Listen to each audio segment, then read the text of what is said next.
성경을 여시면 예수님이 직접 오셔서 하신 사역들을 복음서라 그래요.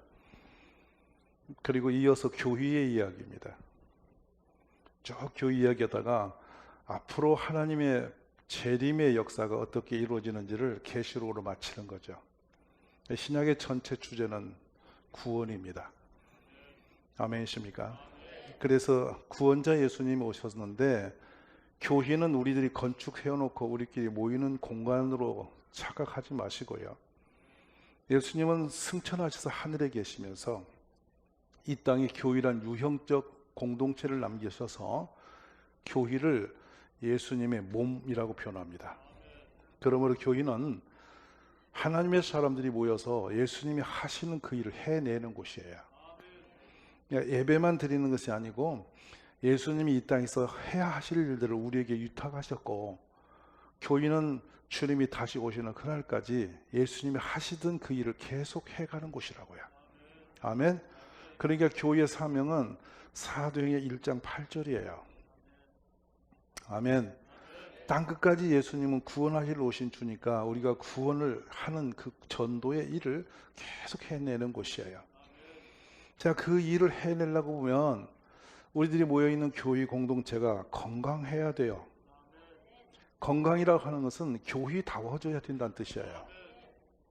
사도 바울이 글라디오스 황제에게 로마에서 쫓겨나서 고린도로 가는 이 항구 도시에서 장터마당에 나가서 복음을 전합니다.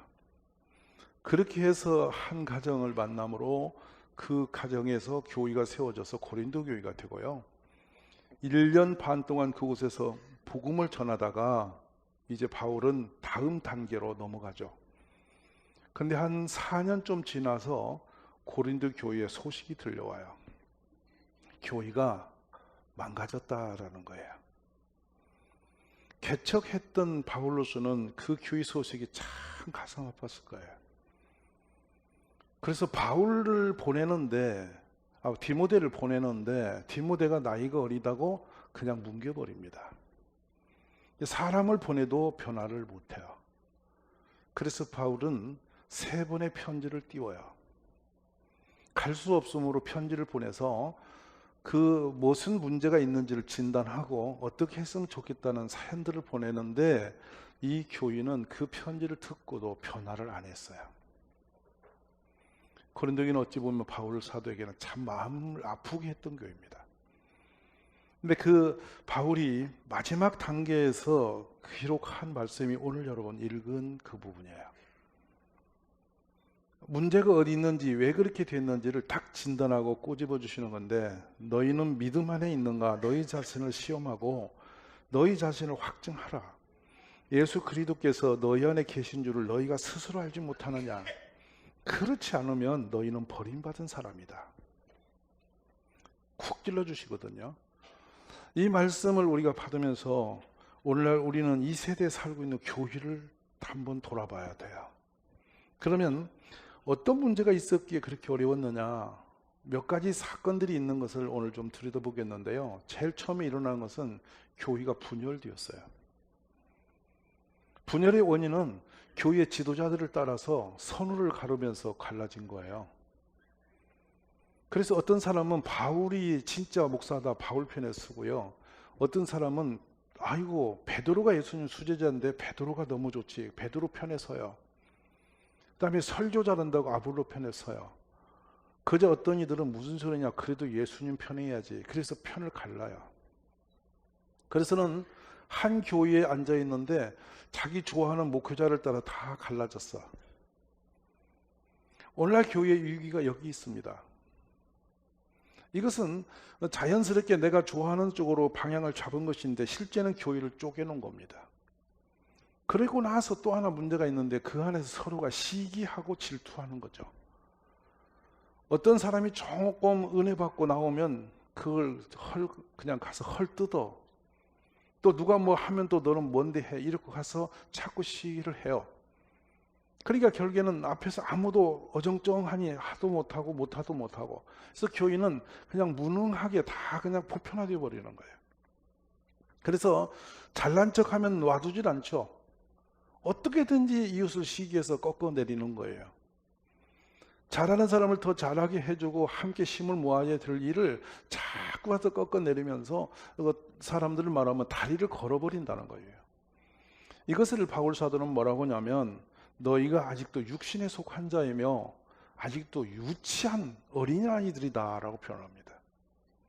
교회가 성숙되지 못한 증거는 그 시기하는 것과 당을 짓는 데 있는 것이다.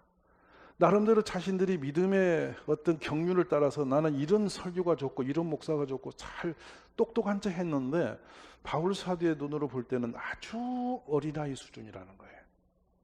그래서 이런 부분이 오늘날도 참 많이 있어요. 근데 보세요. 고린도전서 3장에 열어보시면 1절에서 3절에서 형제들아 내가 신령한 자들을 대함같이 너에게 말할 수 없어서 육신에 속한 자 곧 그리스도 안에서 어린아이들을 대함같이 한다. 얼마나 안타까운 얘기예요. 내가 너희를 젖으로 먹이고 밥으로 아니하였노니 이는 너희가 감당하지 못하였음이니와 지금도 못하리라. 너희는 아직도 육신에 속한 자로다. 이제는 그 어린아이가 아닌데 아직도 그러고 있다 이 말씀이죠. 이 아직도라는 용어가 어찌 보면 평생 거기서 못 나온 사람도 있어요. 그래서 3절에 보면 너희 가운데 시기와 분쟁이 있으니 어찌 육신에 속하여 사람을 따라 행함이 아니리요 이렇게 해요. 이 말씀 들으시면서 여러분 영적으로 좀 성숙됨이 있기를 원해요. 미숙한 어린아이는 자기 시야가 좁아져서 자기밖에 몰라요. 그 상대방이 어떤 고통이 있는지 저 사람이 어떤 생각을 하는지를 거기 넘어다 볼 수가 없어요. 그러니까 나이 들은 지도자가 어린아이처럼 속이 유치해져 버리면 수많은 사람에게 상처를 줍니다. 자기밖에 모르니까. 그러니까 결국에는 이 교인은 섬김의 뿌리가 있어야 되는데 섬김 없이 나를 섬기라는 쪽으로 가는 거예요, 어린아이들은. 그래서 그 교인은 무너지게 돼 있어요. 자, 이런 문제를 가지고 지금 고린도 교인은 방황하고 있습니다. 그러면서 더 구체적으로 고린도서 3장 4절을 한번 열어보실래요? 고린도서 3장 4절 읽어봅시다. 어떤 이는 말하되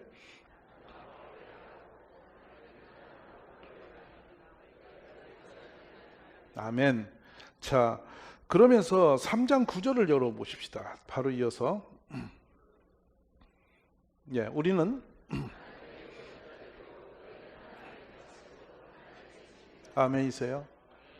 그러니까 그렇게 조각조각 내서 나는 여기 좋고 저기 좋고 오늘날 많은 분들이 방송 설교 들으면서 나는 이분 설교 좋다고 거기다 귀 기울이고 이 교회에 자신이 다니는 교회 목사님들을 아주 무시하는 분들이 많이 생겨납니다. 목양적 교회적 원리로서는 말도 안 되는 일입니다. 왜냐하면 방송에 뜨시는 그 유명한 목사님이 여러분의 가정을 위해서 기도하지 않습니다. 여러분을 인도하지를 않아요. 그냥 그 교회 목자로서 그 교회를 향해서 선포할 뿐이에요. 근데 듣기 좋다고 여러분 그게 다 은혜란 이름으로 끌려가지 마시고 우리 각자 저희 교회도 이 방송이 나기 때문에 제가 이 이야기를 하는 거예요. 내가 섬기는 교회 목자를 잘 따라가십시오. 그분의 인도하심을 받으셔야 돼요. 그래야 우리의 삶이 안전한 거예요. 아멘. 그래서 이 목자와 양의 관계를 절대 호도하지 마세요. 주님은 우리 각자의 영혼을 관리하도록 우리 앞에 목자를 세우셨습니다.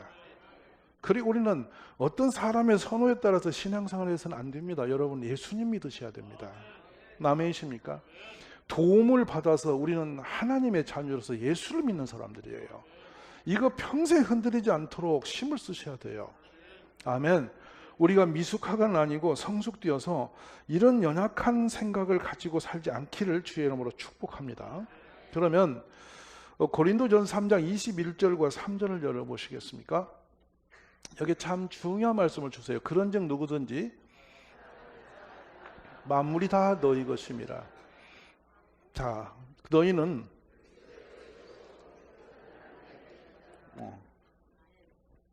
우리가 이 말씀을 지금 보시면서 23절 마지막 보세요. 23절 너희는 그리스도의 것이요 그리스도는 하나님의 것이다. 네, 사람 자랑하지 마라. 우리의 자랑은 예수님만 자랑해요. 아멘이세요? 건강한 성도는 예수님을 보는 거예요. 우리 그런 믿음이 일어나기를 기도하십시오. 둘째로는 목회자를 이제 비방하는 문제가 일어나요.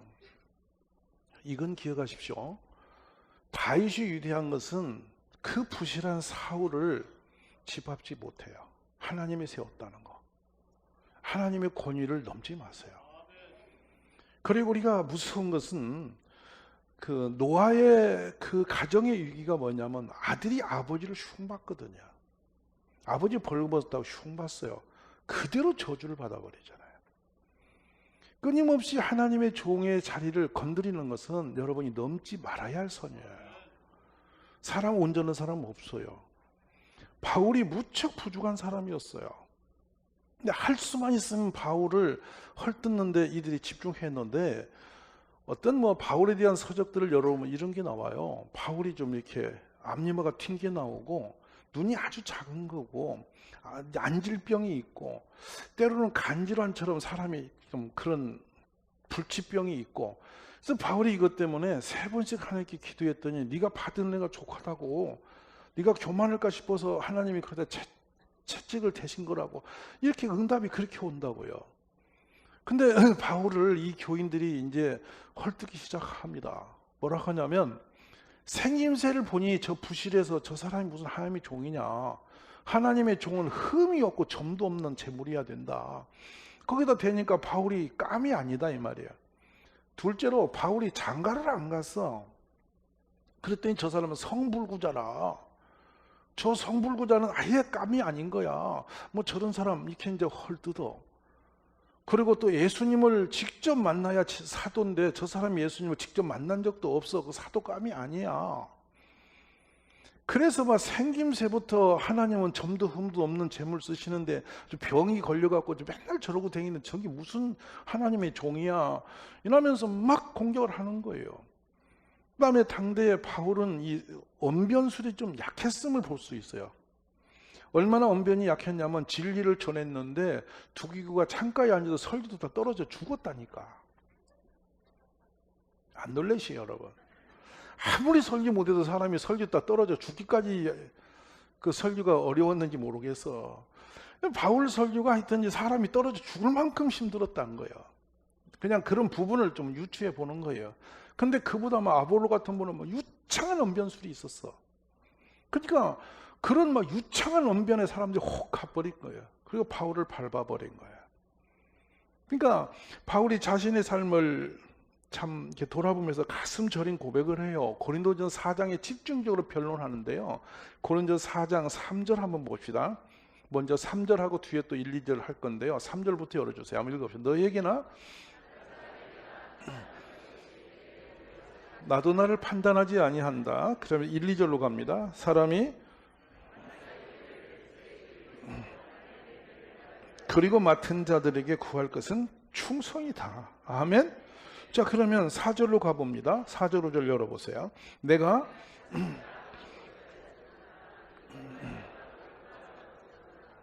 다만 나를 심판하실 분은 주님이시다. 그러므로 때가 이르기 전 곧 주께서 오시기까지 아무것도 판단하지 마라. 그가 어둠에 감추인 것들을 드러내고 마음의 뜻을 나타내시리니 그때 각 사람에게 하나님으로부터 칭찬이 있으리라. 아멘이십니까? 그러니까 이 사도 바울이 무슨 말 하냐면 나도 나를 판단할 필요가 없어. 그럴 자격이 없어. 나를 판단하시는 분 하나님이셔. 이 얘기예요. 아멘. 자, 우리 이 넘지 말아야 할 선을 분명히 지켜가는 지혜가 있기를 바랍니다. 그리고요, 뒤로 가시면 4장 9절에서 10절을 한번 보실까요? 4장 9절 10절. 끄트머리에 두셨으면 우리는 세계 곧 천사와 사람에게 구경거리가 되었노라. 자, 뒤로 갑니다. 11절. 나 10절에 우리는 그리스도 때문에 어리석으나 너희는 그리스도 안에 지혜롭고 우리는 약하나 너희는 강하고 너희는 존귀하나 우리는 비천하여. 11절 봅니다. 바로 이 시각까지 우리가 줄이고 목마르며 헐벗고 메마르며 청처가 없다. 아멘. 자, 여기서 왜 이런 표현을 하냐면 이 베드로는 당시에 공의 지도자가 되어서 많은 수종자들을 거느리면서 자기 부인도 데리고 화려하게 출입을 합니다. 교회 올 때 와 때로 오셔갖고 막 종교하니까 와 주의 종이라고 막 추대를 해요. 근데 바울은 길에 앉아서 장막 짓고 스스로 일하면서 노동을 하면서 복음을 전해. 그러니까 우리 눈에 보기에는 뭐 저런 사람이 뭐 하나님의 종이야 이렇게 하고 뭉개는 거예요. 지금 그 얘기를 하는 거예요. 내가 헐벗고 가난하고 비천하게 사는 것을 하나님의 종의 자격이 안 되어서 그런 줄 아느냐. 나는 교회의 부담, 짐이 되지 않도록 하기 위해서 스스로 자생하는 선교를 하고 있다. 누가 옳고 그름은 훗날에 판단하십시오. 우리들은 이런 부분을 가지고 말하는데, 저는 바울 사도의 그 치명적인 육체적인 약함까지 인격적으로 모독당할 때 얼마나 힘들었을까. 신체적인 것까지 들어다가 막 그 하나님의 종이 아니다고 공격을 하는 그런 희한한 일이 교회에 생겼어요. 그리고 또 하나 거기다 플러스 합니다. 그게 뭐냐면 성적인 타락이에요. 얼마나 이 성적인 타락이 심각했냐면 고린도전서 5장 가보면요, 1절 한번 열어보세요. 고린도전서 5장 1절을 열어보시면 읽어봅시다. 너희 중에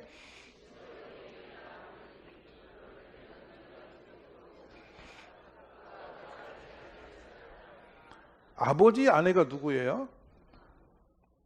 교회자고 성관계했다는 거예요. 교인들이. 이게 고린도 교회예요. 그냥 여러분 감히 설교 시간에 말할 수 없는 수준이죠. 2절 가볼까요? 그 뒤에.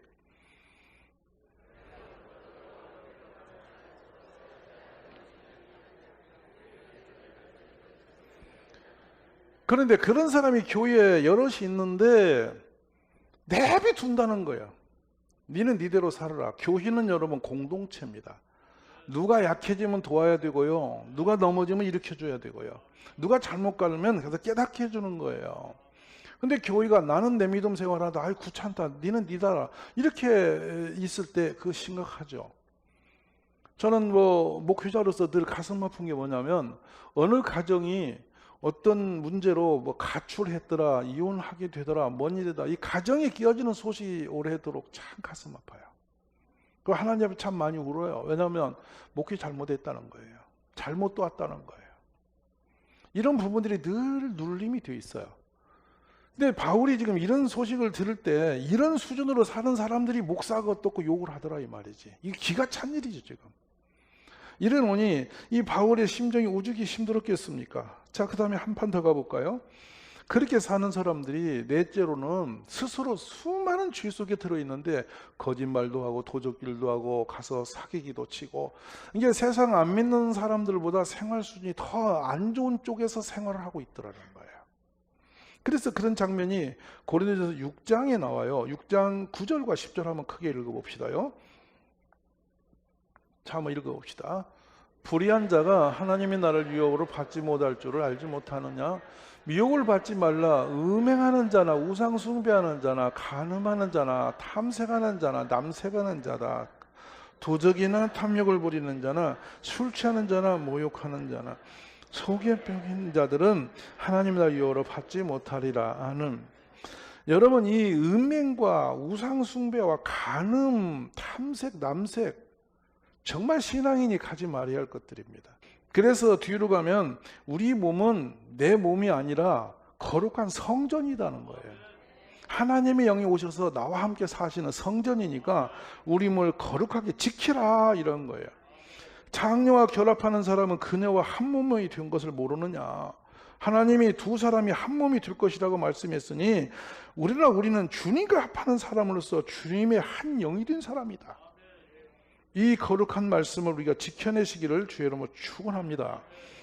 그래서 음행한 사람은 자기 몸에게 자기가 죄를 짓는 것이라는 거예요. 그러므로 결코 그러지 말아요. 하나님은 값을 치르고 우리를 사셨으므로 우리의 몸으로 하나님께 영광을 돌리는 것이 맞다. 아멘. 자, 그러면요, 이제 하나님이 우리를 하나 되게 하는 방법은 성령으로 하나 되게 하는 길밖에 없어요. 우리 모두 성령 충만을 받으시기 바랍니다. 그리고 끝으로 이 문제는 이제 결국 오늘 본문인데요, 믿음의 문제죠. 이 세상에 중요한 거 하나 말씀드릴게요. 수많은 종교가 있어요. 근데 그분들 보고 믿음 생활한다고 말하지 않습니다. 알아들었습니까? 예수 믿는 사람만 믿는 사람이라 그래요. 혹시 스님 보고 믿는 사람이라고 하십니까? 잘 생각해 보시라고요. 무당 보고 저분 믿는 분이라고 그러십니까? 그러지 않죠? 이상하지 않으세요? 기독교는 믿음의 신앙 공백체예요. 믿음이 여러분 뭐냐면요, 소망 가운데 기대하는 거예요, 하나님을. 근데 기대하는 것이 이루어지는 거죠. 막연한 게 아니에요. 믿음으로 바라보면 이루어지는 거예요. 그래서 기독교가 살아있는 종교입니다. 아멘이십니까? 그러니까 바라는 것들의 실상이라는 거예요. 바라면 일어나는 거예요. 해주신다는 거예요. 우리 하나님은 살아계신 분이라는 거예요. 다른 종교와 비교가 할 수 없는 거죠. 두 번째가 신뢰예요. 하나님과 내 관계는 절대 변함이 없다. 나는 헷갈리도 하나님은 절대 정확하시다. 그래서 절대 믿어도 되는 분이 하나님이다. 아멘. 그 다음에 이것은 하나님을 절대적으로 의존하는 거예요. 여러분, 사람을 의지하고 사는 것은 약한 자가 하는 거예요. 근데 우리는 하나님과 우리 사이는 절대적으로 의지해야 돼요. 하나님을 의지하면 복이 있어요. 너는 마음을 다하여 여호와를 신뢰하고 내 명철을 의지하지 마라. 그래서 믿음이란 용어가 구약에는 신미하다가 신약에 확 그냥 수백 번 고백시키시는데요, 명사, 동사, 형용사로 다 나와요. 믿음이라는 한 용어가 명사로서, 동사로서, 형용사로서 의미를 부여하고 있다고요. 그만큼 믿음은 우리 신앙의 중심에 역사한 거예요. 우리 모두 믿음을 가지십시오. 믿음이 없으니까 교회에서 헛소리 하면서 이렇게 분열되고 이상하게 된 거죠. 고린도 교회가 믿음이 약했다는 증거예요. 믿음이 있으면 음란하지 않습니다. 믿음이 있으면 부도덕하지 않습니다. 우리 모든 가족이 믿음을 살리는 축복이 있기를 주의 이름으로 축원합니다. 자, 그래서 우리가 이 믿음의 현관터에 내 자신을 세워야 되는데요, 믿음은 구원받은 사람의 표예요. 그리고 믿는 사람은 믿음 생활이 있어요. 말로만 하는 게 아니에요. 믿음은 생활로 이어져 가는 거예요. 그래서 성경의 말씀이 내 삶에서 이렇게 가이드하듯이 말씀을 이렇게 이루어가며 사는 거, 이게 믿음 생활이에요. 그렇게 되기를 기도하시기를 바랍니다. 그런데 믿음을 정확하게 보니까 우리의 믿음의 원리는 청결한 마음과 선한 양심과 거짓이 없는 믿음. 아멘. 이 삶이 되기를 기도하시기를 간절히 원합니다. 그래서 참 감사하시죠. 그리고 믿음이라고 딱 말하면 하나님을 사랑하고 세상의 죄를 이기는 능력을 가진 거예요. 그런데 그토록 믿음은, 그 믿음이 들어오면 우리가 세상의 죄를 이기는 거예요. 어떤 유혹도 이기는 거예요. 세상을 이기는 사람 되시기를 간절히 원합니다. 그래서 오늘 본문이 믿음으로 내가 살고 있는지 자신을 살펴보라는 거예요. 그리고 또는 내가 예수님이 내 안에 살고 계신지 그것 좀 알고 믿으라 이거야. 예수님이 내 안에 사는 방법은 한 가지뿐이에요. 요한 1서에서 설명해 주셨어요. 성령이 오셔야만 예수님이 내 안에 계심을 안다는 거예요. 성령의 사모하심이 있기를 기도합니다. 그래서 내가 믿음에 있는지 예수님이 네 안에 있는지 이것을 확증해야만 네가 진정한 믿음의 사람이다. 오늘 본문의 핵심이에요.